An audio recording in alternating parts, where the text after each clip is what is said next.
Já de volta com o terceiro bloco do Estúdio SAT, nós já estamos aqui no estúdio com o professor advogado Elson Ribeiro. Muito bom ter você aqui com a gente. Você sabe disso, né? Que a gente... Sempre um prazer, Paula. Bom dia a todos. Tirar muitas dúvidas aqui com o professor. Eu já quero começar o nosso bate-papo esquentando um pouquinho ele, falando sobre a percepção que as pessoas estão vendo. Antes de vir aqui falar com você, professor, eu pergunto de um amigo, pergunto de outro. Você tem alguma pergunta para fazer? Porque é óbvio que nas eleições, né, a gente tem alguma dúvida, enfim. Várias dúvidas. E aí, muita gente me falou sobre esses embates que a gente está vendo na mídia, na TV, dos candidatos, um de repente aí alfinetando o outro, tudo, e a gente não está escutando muitas propostas. Isso é visto inclusive nos debates. Isso é típico de segundo turno, professor? Isso é típico de paixões, né? Você, os telespectadores, entendem isso. E aí eu chamo a atenção só com uma certa racionalidade. Para começar, Marcelo Ramos e Arthur Virgílio, eu acho que nós não devemos ter uma visão maniqueísta. Um representa o inferno, o outro o céu. Não, são duas pessoas valorosas que têm propostas interessantes para a cidade. Infelizmente, Paula, em relação a isso que você está comentando, nem sempre nos embates que ocorreram entre eles, preponderou as propostas. E isso, eu sinto muito, mas o eleitor médio, ele não gosta disso. Tem aquele partidário, o que eu chamo de eleitor pitbull, né? Aquele que está do lado do candidato, seja qual for a opinião dele. Esse aí representa 10% do eleitorado. O eleitor médio, quando ele vê que o embate vai para o lado da baixaria, ele não gosta tanto nem de um lado nem de outro. Então, o que é interessante é que os candidatos apresentem propostas. Um pode até criticar a proposta do outro, mas apresentem propostas. Só críticas graciosas, eu acho que isso não ganha voto de ninguém. E eu tenho certeza que tanto o Arthur quanto o Marcelo sabem disso. Isso tem virado, inclusive, meme nas redes sociais. As pessoas têm feito piadas com isso. E a gente lembrou aqui na produção que as eleições lá nos Estados Unidos têm sido assim também com Donald Trump e com a Hillary Clinton. Né? As pessoas, então, assim, elas vão pro tudo ou nada, né, professor? Parece isso. Olha, tem aí atuações de marqueteiros, tem atuações de partidários. Os partidários normalmente são mais inflamados.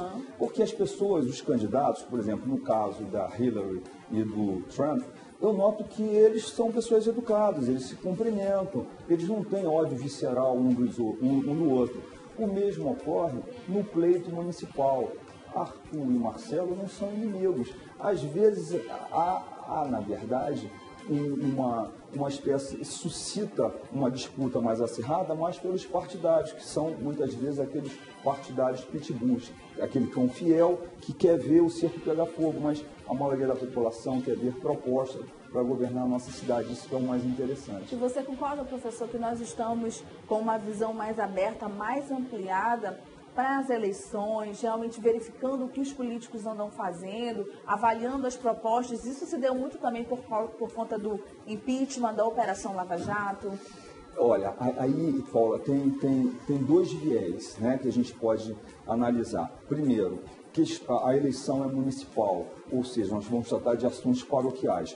Eu, particularmente, sou contra quando defende a unificação das eleições. Vamos botar eleição de presidente a vereador, tudo num dia só. Eu acredito que, na verdade, esse tipo de eleição acaba distorcendo. Você vai misturar dívida do país com um buraco de rua, não sei se é muito interessante. Então, eu até acho que é interessante dividir realmente as eleições. No caso da Lava Jato, do processo de impeachment que tocou a presidente Dilma, eu acredito que tenha distanciado um pouco os assuntos, retardou um pouco os assuntos da eleição municipal.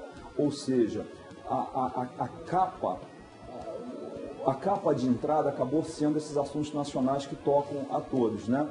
Eu vejo que é interessante que a população cada vez mais se interessa, ela procura meios de transparência. Isso só enaltece a democracia. Só tem que saber diferenciar assuntos da esfera nacional com assuntos paroquiais que tratam a tua rua, que vai ser, na verdade, o que deveria estar sendo debatido agora nas eleições municipais. Professor, a gente recebeu uma pergunta da Luana. Ela faz a seguinte pergunta. eu votei no primeiro turno, eu sou obrigada a votar também no segundo turno? É interessante a pergunta dela. Nas eleições, no caso no Amazonas, só aqui em Manaus haverá o segundo turno. E as eleições no Brasil, mais do que um direito, elas são uma obrigação, representam uma obrigação. Você é obrigado a votar nos 2 turnos, quem votou no primeiro tem que votar no segundo. Se não votar, vai ter que justificar na Justiça Eleitoral, né? E poderá até pagar uma multa, mas é obrigatório o voto. Votou no primeiro turno, começo de outubro, vai ter que votar agora dia 30 também. Luana Silva foi quem fez essa pergunta. Agora, doutor também, né? Já que é de professor, eu queria que você esclarecesse quanto à questão da lei seca e sobre quem pode ou não ser preso também nesse período.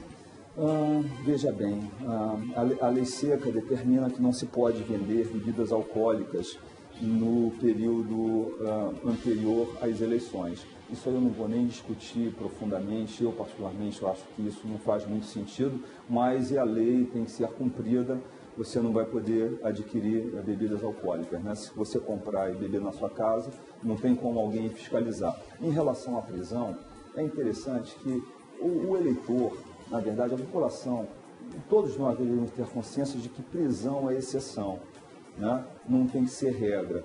E no período que antecede a eleição, ninguém pode ser preso, como deveria ser sempre, a não ser em crime inafiançável, em crime em flagrante. Aí a prisão pode se dar. Senão, ninguém pode ser preso até para garantir a liberdade de pleito.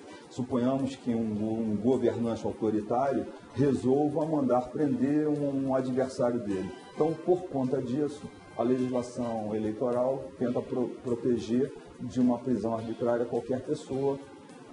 É isso que se dá. Professor, eu queria muito agradecer a sua presença hoje aqui conosco no Estúdio Site. Só lembrando os nossos telespectadores que domingo o professor vai estar aqui conosco também, discutindo acerca do segundo turno das eleições. A partir de que horas, Cássia, que a gente vai estar domingo? A partir das 16h30. Então, até domingo, professor. Até domingo, um prazer, um abraço a todos. E com o compromisso com o meio ambiente, a Ecoseg me oferece serviços por todo o Brasil. Confira.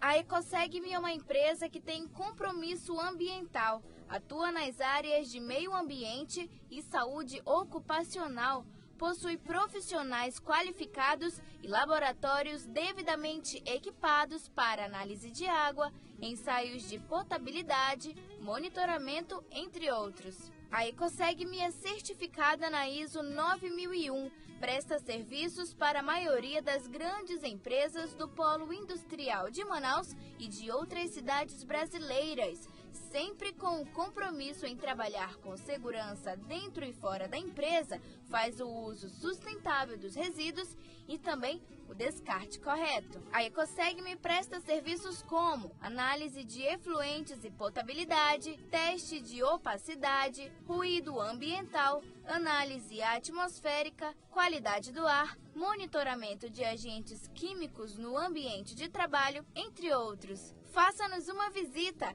e solicite o seu orçamento. Meio ambiente e sustentabilidade, precisamos cuidar do que é nosso. Nós vamos ao intervalo comercial e já voltamos com muito mais Estúdio Sat. Você fica com a gente, por favor.